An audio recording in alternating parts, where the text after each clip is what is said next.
on the playground at Gospel Fashion Week, and I have the pleasure of having. CL Sharkey. Say that one more time. CL Sharkey. Okay, CL Sharkey, and she told me a little story, but I'm gonna let her tell her story.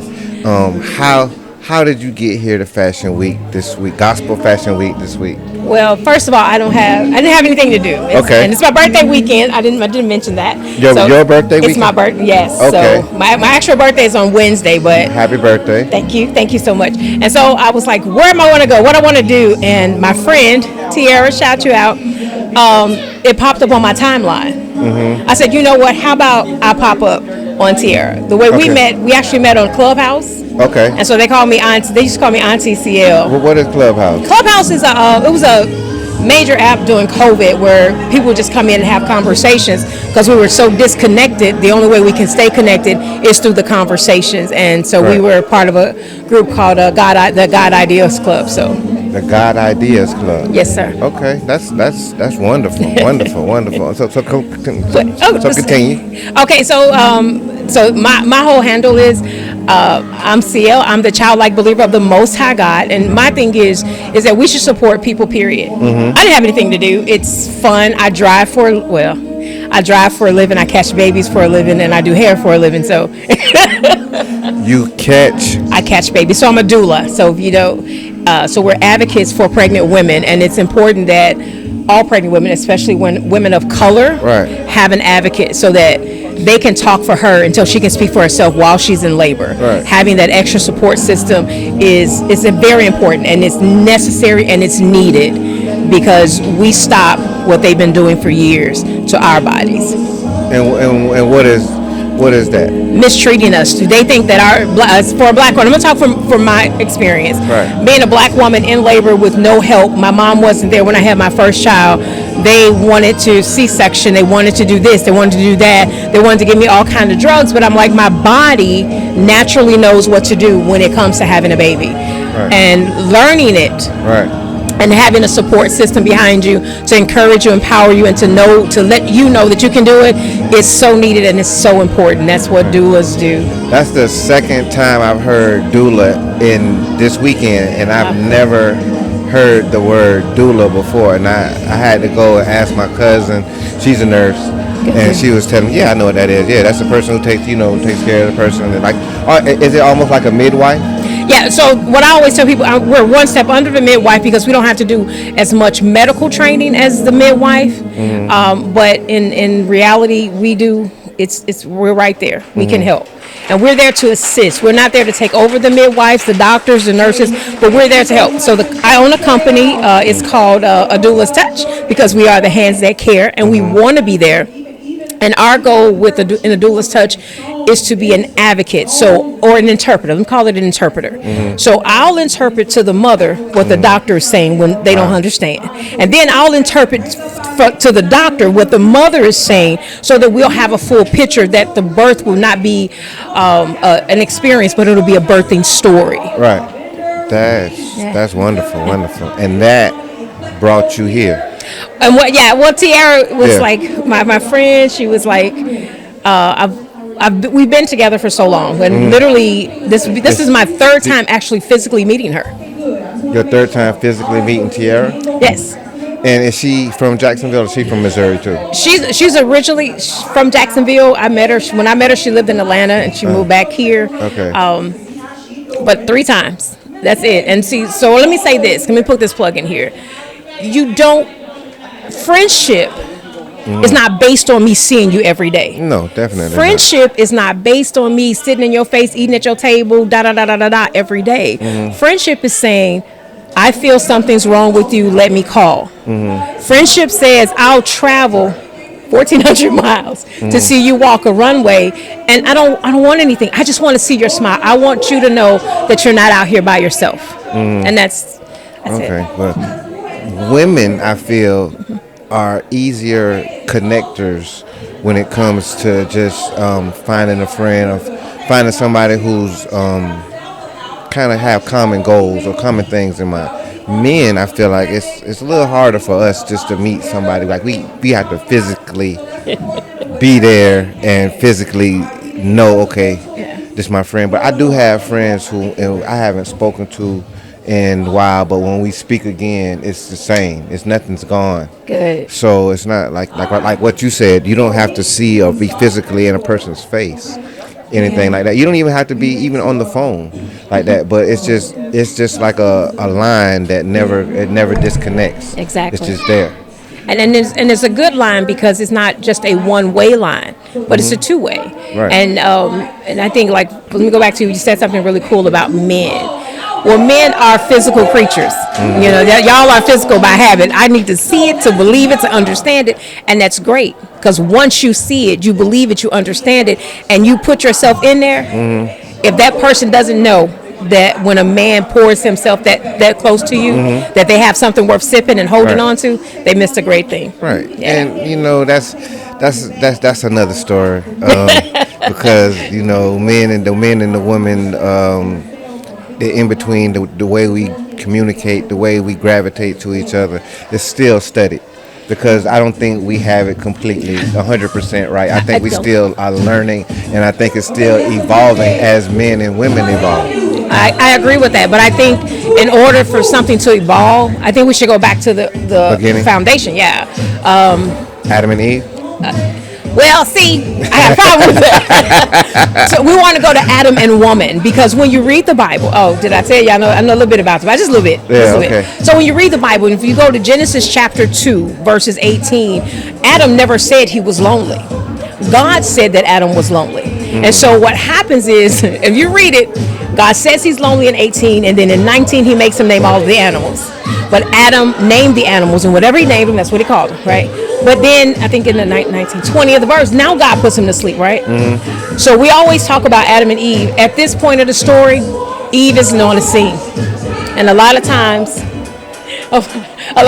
we kind of miss that. Right. So it's really just Adam with himself, a beautiful piece of himself. Right. Because when we think about it, he said, okay, right. When he woke up, okay, you're a man. If you went to bed with $1,000 in your pocket and you woke up the next morning and you didn't have it, what you gonna do? That's a good question. I probably have to go get it back again. But wait a minute. Are you gonna go get it again, or are you gonna go look for it? Are you gonna try to find or figure out? Yeah, of course. Of course, you're gonna try to figure it out. Like, how did this leave my pocket? So think of it like this. Adam went to bed completely whole. Adam went to bed with everything, and Adam never told God he was lonely. Adam had everything already wrapped up in him. Great relationship with God. He was complete, totally. But then he woke up the next morning, he was missing something. Do you not realize he knew he was missing something? For real. So what did he do? I'm going to get back to the question, and it's going all to the point where we're talking about where we're evolving. Right. Adam has to go back to God to see what he's missing. Adam has to turn back to the Father to see, what am I missing? What was pulled out of me? I'm missing something. I don't know exactly what it is, but I know I'm missing something. So as Adam, meaning the men today, will turn back to God and ask the Father, the Creator, what am I missing? And wait for him to respond, because for years, and just stretch my mind with me. Okay. Adam has looked in the strip clubs, he's looked in the bottle, he's looked in drugs, he's looked at other men, he's looked at this, he's looked at that. But now if Adam would stop, turn back to God and say, what am I missing, Father? Right. How do I get back to the oneness that you and I had? Right. So now he'll stand there and he'll wait. And if you go on and read in the scriptures, just in chapter 2, God then brings the helpmeet. See, everybody thinks God made a woman. God didn't make a woman, he made a helpmeet. Go back to the beginning. He says, I'll make him. Check it out. Read scripture. I'm saying now you going a little deep. Okay. No, I'm saying you're going deep because. But it's gonna make sense. Yeah, It'll make sense. No, because when I say that, because when you said he made a helpmate, now see, in your eyes that's what he made, but it's a lot of women out here who feel like the man is made for them, not them made for the woman.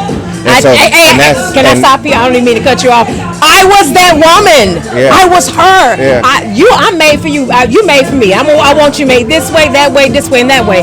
But when you study the Word of God and you truly let the Lord be the Lord of your life, you understand that I was never made. He was never made for me, but I was created for him.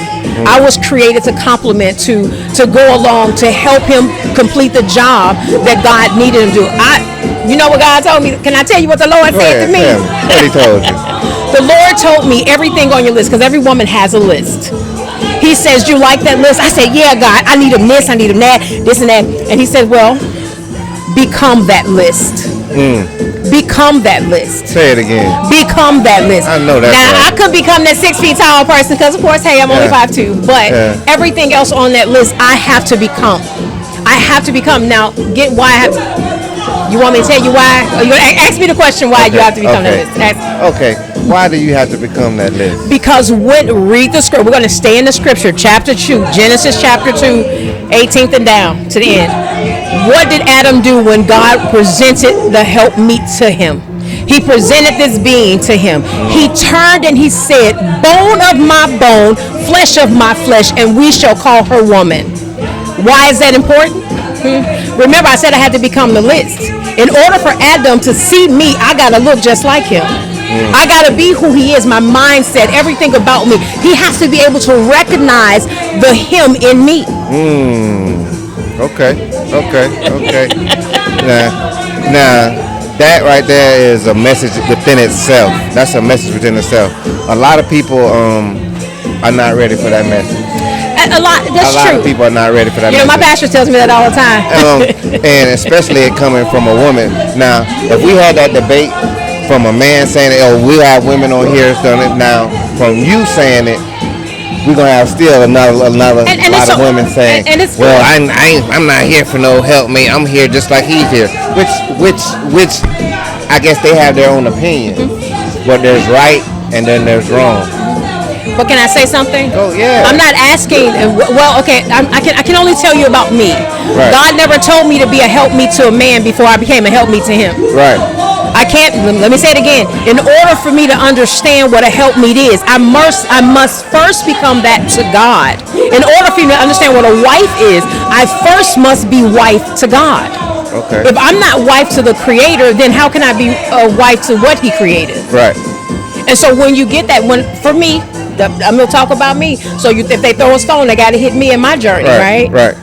I had to learn how, because I was the woman that say, I grew up in the streets of Chicago. My mama had hers, husband and all them things. But her thing was, you don't depend on no man, girl. Get out there and get it yourself. Have we heard that? Right. So I didn't know how to depend on a man because I can get it my own self. Right. So when you understand that, and God then breaks that mentality down from you and shows you His design plan, you can stand on any platform, you can sit on any podcast and say, "No, this is what the Lord told me," and it works for me. Right. It's working for me. I treat men as the kings that they are.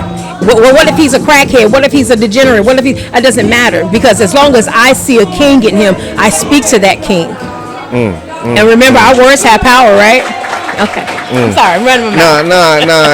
It's what you said kind of what you said kind of it resonates with me, and I just had to take a chance just to sit back and let it go.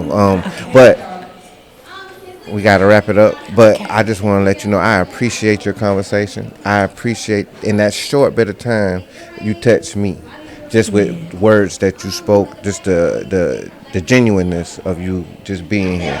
So I want to tell them again where they can find you. Well, I am C.L. Sharkey, the childlike believer of the Most High God. I am on Facebook under Carla L. Sharkey. We have a Instagram page that I am Poetic Flow, because we do also do open mic poetry. Yes. Okay. So, That's nice. That's nice. With that, we're gonna let you know we out. Real Talk with Myron at the playground. Thank you.